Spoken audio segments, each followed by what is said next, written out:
Alright, so the bike has 75 miles, and the owner's manual tells you to do the break-in oil change at 600 miles. Basically, that's 1,000 kilometers. I usually do it before then. I usually do it between anywhere from 20 miles to 100 miles. So since it's 75 miles, I'm gonna do it now. So I'm gonna do is just change the oil real quick, and I will do that again at the 600 miles. So it's just something that I do, as a habit that I have. So here is where the oil drain plug is. It's actually, you guys can see it from this angle right here. So it's right there. So that's the oil drain plug right there. It's a 17 millimeter cap, hex cap. So you guys can look from underneath here. Yeah, you can't see it, but anyways, it's underneath right. Let's see, where is it? Right there. Where the tip of my finger is right there. So this skid plate here does clear the oil drain, so that's good. Right,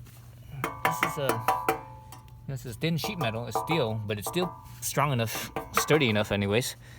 Let's see, just eyeballing it, it's not a 16 gauge, it's thinner than that. It actually looks like a 18 gauge, maybe even a 20 gauge sheet. Yeah, somewhere 18 or maybe 20 gauge sheet, so strong enough as a skid plate.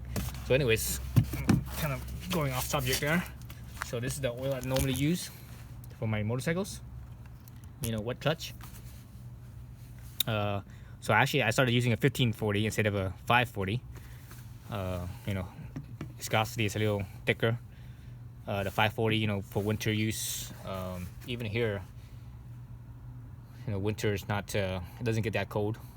So I'm okay with using a 15 weight. You don't get as good gas mileage using a 15 weight though. So you lose a little bit of gas mileage, which is fine, and I'm not too concerned about it. This bike has such good gas mileage. So a lot of people will tell you, oh, this is the wrong oil for the job. No, this is meant for diesel trucks. The thing about diesel truck oil, is they have actually a very good shear. They're very good against shear loads, shear forces.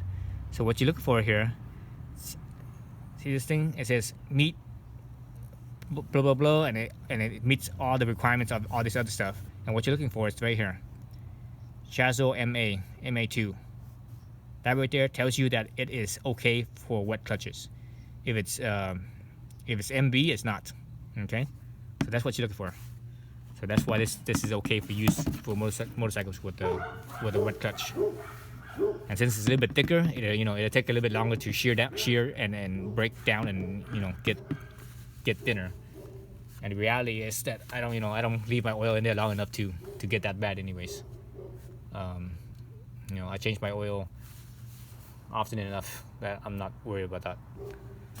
Alright, so let's get to the oil change. Alright, so actually before I get to that, I'm using a different plug now. So you got the Honda plug. So I just bought this plug from right here. It says MagPlug. This is from, I think I got this from was it eBay or no, Amazon. It was Amazon. But anyways, so this is the plug right here. There's a magnet in it. The magnet's not the end here. Usually when you get magnetic plugs, they usually glue a magnet at the end of the bolt, right? This one is actually not. This one, the magnet's actually inside. So this is where it is. You open that up. Let's see. Let's get a screwdriver. So if I open it up, I think it's not on tight right now. So if you open this up, inside here, it's actually the magnet. So that's the cool thing about there. Right there, there's the magnet. So the cool thing about this, having it like this, is that you never have to worry about, when you have the magnet glued on right here, you don't have to worry about the glue, breaking down.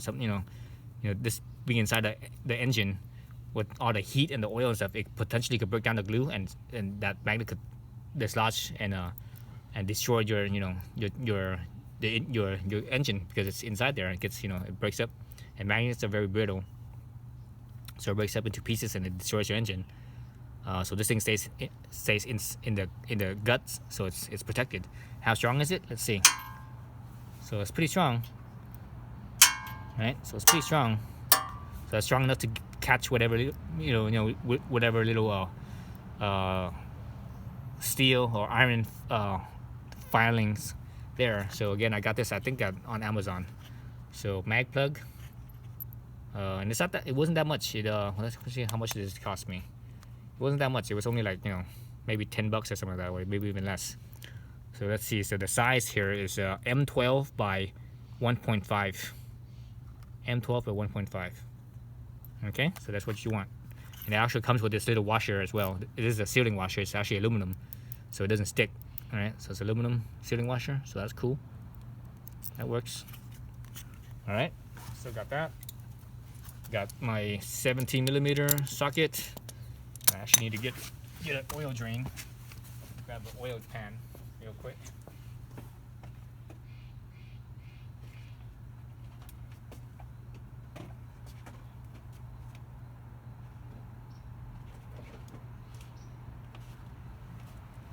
There's my oil pan down there. Did that work?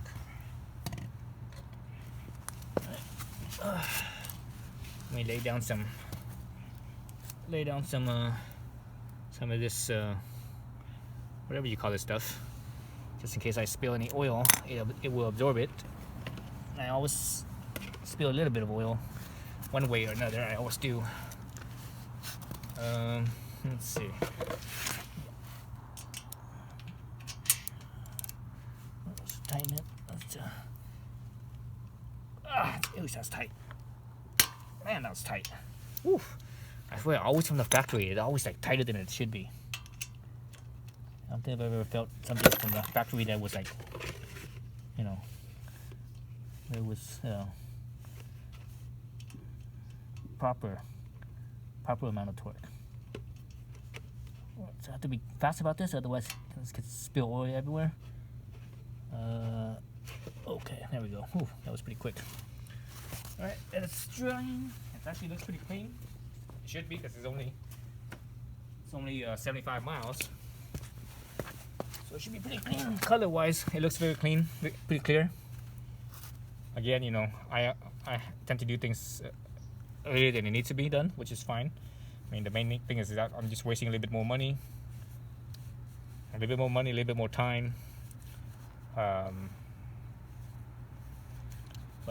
this is eventually, with this bike, I want to use this bike as my travel bike, so I want to make sure that it lasts as long as possible. So turn all that out, and basically save this for the future if I ever decide to take this thing off, which I don't see why I would, but just in case.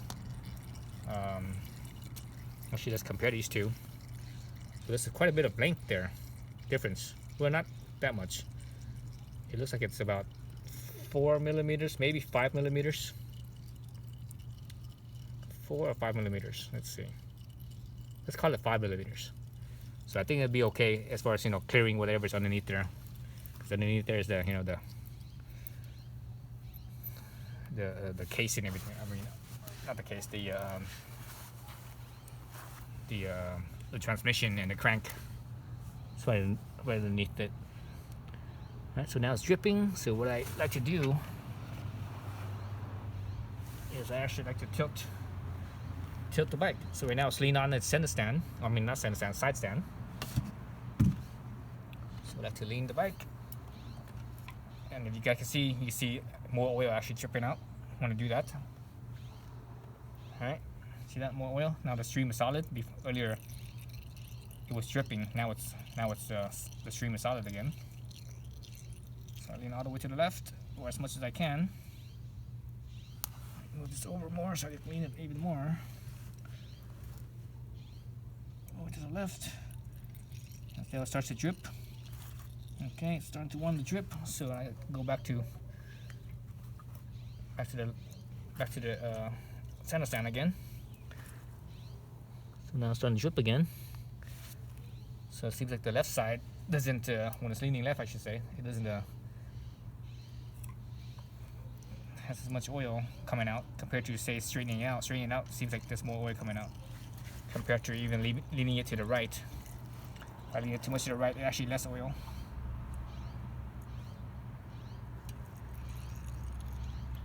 Yeah, I'm starting to drip easy again.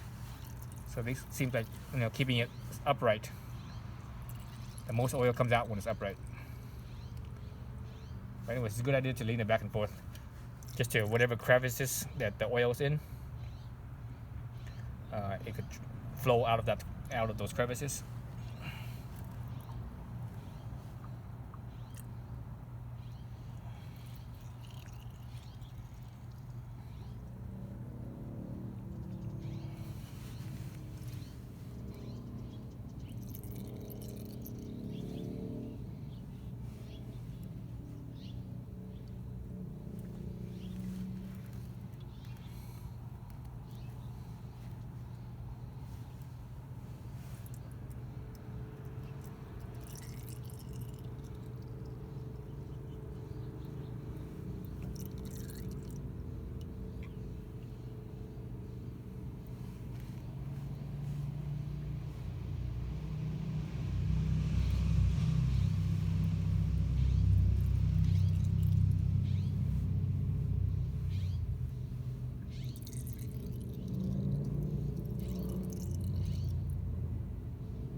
Here I'm being, being kind of OCD again.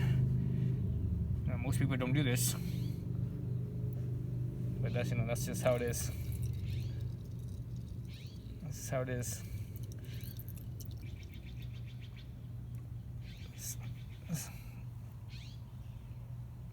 Without doing this, I feel like it's not. Feels like it's not fully done properly. So that's why I do that. Anyways, okay, enough of that. Alright, so let's wait till what the final drip it has out there. Go back in here and wipe it down. So none of the oil, looks like none of the oil got on the skid plate. Yeah, so it's just basically, it's just still around the drain plug. So that's good. Let's wipe this down. So wipe that down.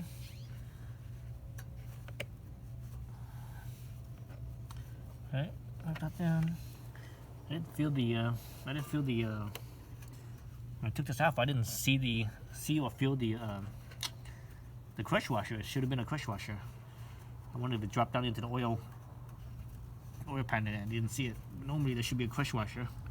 A sealing washer is what it is.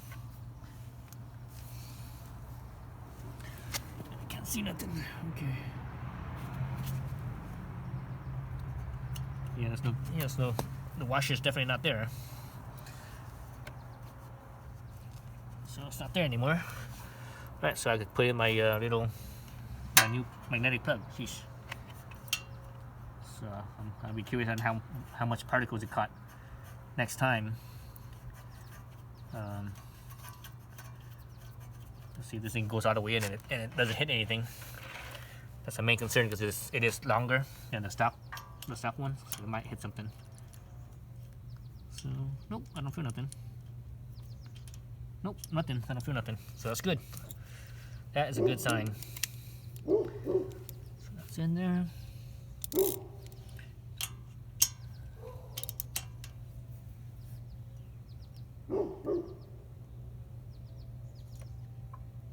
Okay, that's good. So what I was feeling for when I was tightening it, what I was feeling for that aluminum crush washer to get crushed, and you can actually feel that. You feel it crushing, then it's like doesn't crush much anymore. That's where you stop. As far as torque, as far as hand feel goes, so that should be good. So I need to tighten the actual magnetic part of it, because it's right now it's kind of loose. So I'm gonna go in there and just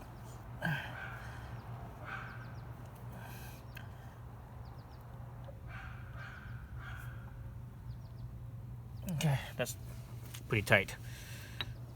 Hopefully I won't have a problem taking it out. Actually, reality is I don't think I need to take it out. I think once you're good there, you're good there. You don't have to think about it. All right, so that was the oil drain. Let's look at the oil fill over here on this side. Let me do it this way. You know what? No, let me keep it on this side.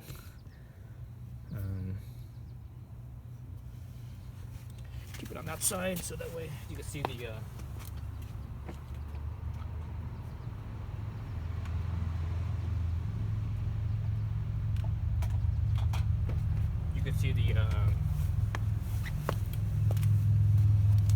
the fill hole here. So here I should get this thing straightened up so that way it's on the center stand. But actually I'm not even leveled. Where I'm at right now, I'm actually not leveled. It's kind of slightly downward sloping, which is fine. I will bring it to a level spot in a minute. Or actually putting it on the center stand might actually level it. Okay, well, no, not quite. Nope, it's not quite leveled. It's close to being leveled. The back is actually very close to being leveled. So I do have a little bit of a downward slope, so it's actually pointing up to that, but just very small slope. Okay, so let's bring it to a better angle. See a little better. So let me wipe this out right here where the fill plug is. See some dirt around there. So whatever dust, it collects, because when the oil was filled, I'm pretty sure there was a little bit of oil. The person's hands were oily or whatever. Got oil, some oil residue right here. That's why I could see wherever there was oil residue, I could see the residue of the dust. That's where the dust collected. The spout that has no oil residue has no dust collecting on it. Let's wipe that off. The O-ring's still right here, so there's the O-ring. Let's wipe the rest of this off right here.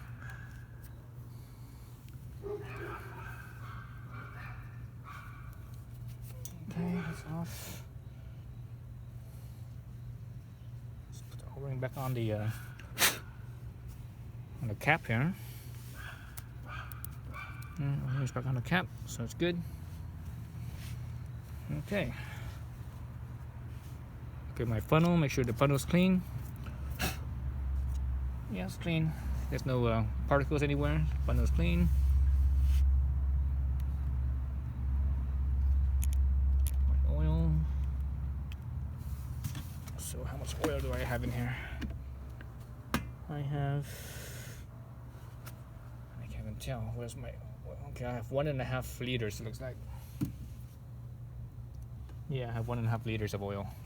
So this thing supposedly only requires 0.7 liters. I think it's going to be a little bit more than that, just because when I rock it back and forth, you can actually get more oil out. So if you didn't do that, if you didn't rock it back and forth, they probably only need 1.7 liters. So let's pour that in.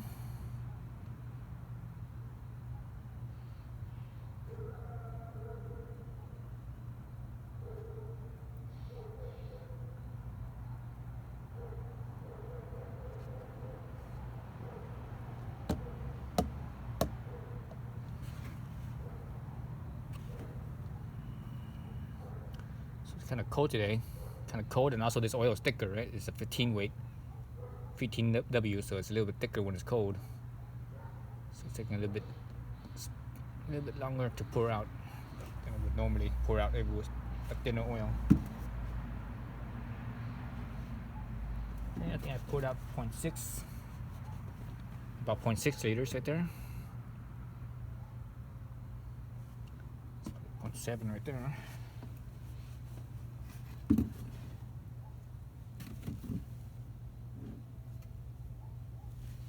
Okay, let's check the oil level, which is right here. This is the dipstick.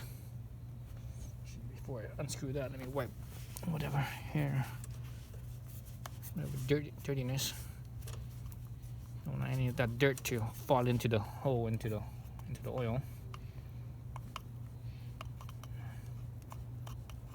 So how you check this oil level here, this dipstick? How they have it checked is right. Wipe it down, take it out, wipe it down. Actually, let me wipe down that hole quickly. Alright, so how you check this, how you do it properly. So here's the hash. Top of the hash is the top of the oil fill. Bottom of the hash is the bottom of the oil fill. So what you do is you just basically put this in here, like so, and that's it. You don't screw it in, right? Don't screw it in, pull it out, look at it. So right now it's actually above the hash. It's actually above the hash. I think the reason why it is because I probably need to put in a little bit too much oil, or because when you first put it in like this, after you finish putting it in, you actually have to crank the engine over briefly for like 30 seconds, a minute, let it flow where it's supposed to flow. Then you check it. So let me do that. Slot this back in so oil doesn't squirt everywhere. Again, the ground here is actually not perfectly leveled, so if I level it out, it'll probably be okay. So actually, let's do a kickstart. So you guys can see a kickstart here. So let's see, turn on my key. Should just kick right over. Let's see, neutral. Oh, almost. Oh, and the kill switch. Okay. You hear that? Hear that buzzing? That was the fuel pump. Man, it still makes that click sound. That's weird. All right. Oops.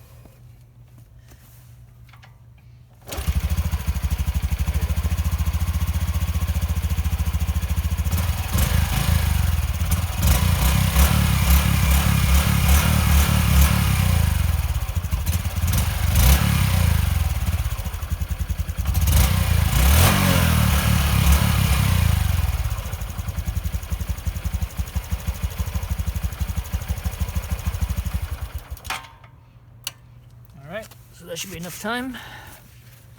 Now I can check my fuel level.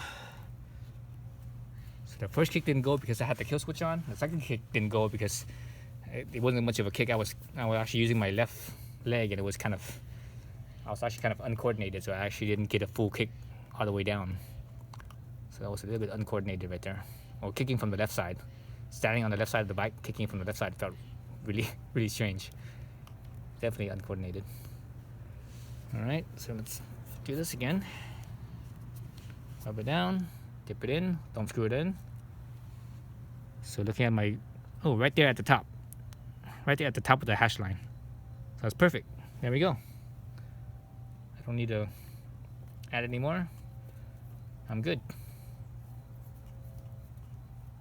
Actually, what I should have done was I should have left it sitting here for like a couple minutes so let whatever oil circulate out, drain back down, but that's alright. So that's it. So that's the oil change on a Trail125, huh? Nice and easy. And I got my new magnetic plug in there. So once I do the 600-mile break-in, I want to look at that again and see how much particles are there. Because I did 75 miles already, so that would tell me that the majority of the break-in probably happens within 20 miles. And most of the break-in will happen within 20 miles. So most of whatever crap I have is probably already out. Actually, speaking of crap, let's look at it.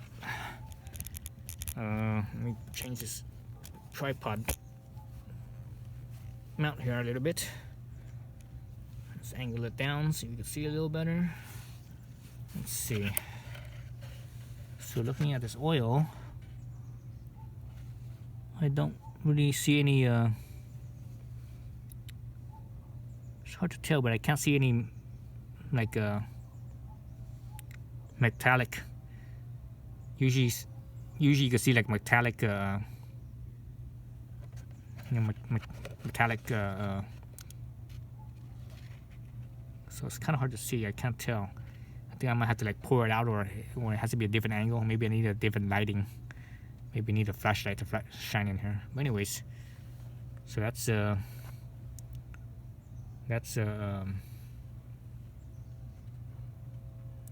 75 miles. All right, thanks for watching.